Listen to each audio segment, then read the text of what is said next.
জাহান্নামের ভয়াবহতা সম্পর্কে কোরআন ও সহিহ হাদিস থেকে গুরুত্বপূর্ণ আলোচনা করার চেষ্টা করব ইনশাআল্লাহ। ওয়া মা তাওফিকি ইল্লা বিল্লাহি তাওয়াক্কালতু ওয়া ইলাইহি উনীব। সত্যিকারী জাহান্নাম একটি মানুষের জন্য কষ্টদায়ক জায়গা। তবে এই জাহান্নামকে আল্লাহ মনের পবিত্র কামনা বাসনা দিয়ে ঢেকে দিয়েছেন, তাই মানুষ জাহান্নামের পথে ছুটে।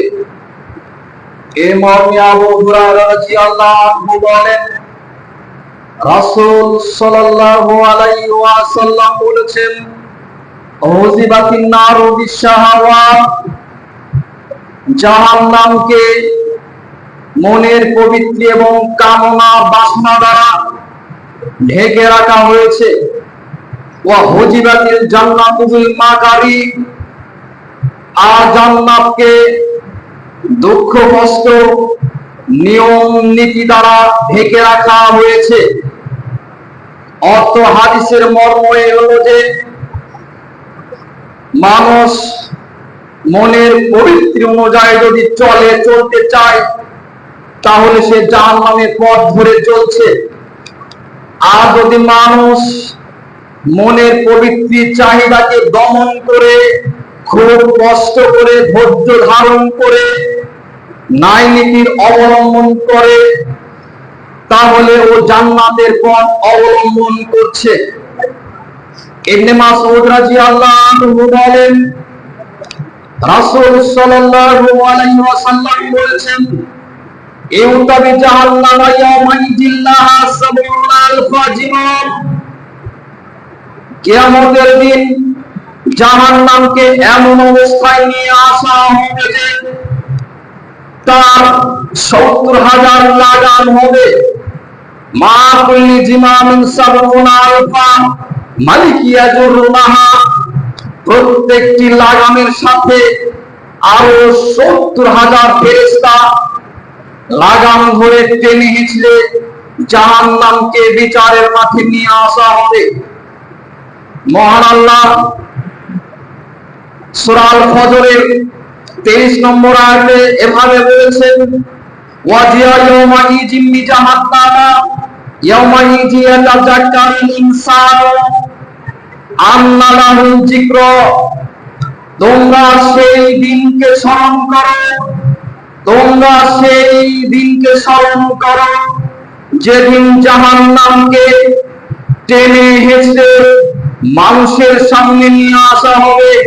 সেদিন মানুষের চেতনা ফিরবে, কিন্তু চেতনা ফিরে আর কোনো লাভ হবে না। তোমরা সেই দিনকে স্মরণ করো। অত্র বিবরণ দ্বয় বোঝা যায় জাহান্নাম এমন কিছু যাকে স্থানান্তর করা যায়, এক জায়গা থেকে অন্য জায়গাতে নিয়ে যাওয়া যায়। তবে জাহান্নাম একটা বড় কিছু, আল্লাহর বড় বড় শক্তিধর ক্ষমতাধর ফেরেশতা এই জাহান্নামকে টেনে বিচারের মাঠে মানুষের সামনে নিয়ে আসবেন। জাহান্নামের সেদিন ৭০,০০০ লাগাম হবে। ৭০,০০০ লাগামে ৭০,০০০ রশি বাঁধা থাকবে, আর এক একটি রশি ধরে ফেরেশতা ৭০,০০০ ফেরেশতা টেনে হেঁচড়ে বিচারের মাঠে জাহান্নামকে নিয়ে আসবে। আর এই জাহান্নামের উপরে সিরাত নির্মাণ করা হবে, যা হবে চুলের চেয়ে অধিক চিকন সরু এবং ধারালো শরীর থেকে অধিক ধারালো এমন একটি জিনিস গোল নির্মাণ করা হবে এই জাহান্নামের উপরে।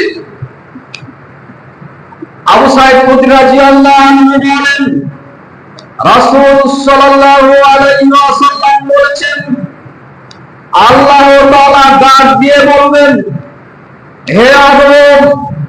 আদম আলাইহিস সালাম বলবেন, হে আমার প্রতিপালক, আমি আপনার দরবারে উপস্থিত হয়েছি। তখন উঁচু কণ্ঠে চিৎকার করে বলা হবে, নিশ্চয় আপনার প্রতিপালক আপনাকে আদেশ করেছেন যে আপনি আপনার সন্তানদের মধ্যে হতে জাহান্নামীদের বের করে দিবেন। এই আদেশ আল্লাহ আদমকে কিয়ামতের মাঠে বলবে, আদম আলাইহিস সালাম তখন বলবেন, হে আমার প্রতিপালক, কতজনকে আমার সন্তানদের মধ্যে থেকে কতজনকে জাহান্নামী বের করব? সেদিন আদম আলাইহিস সালাম এই কথা বললে আল্লাহ বলবেন,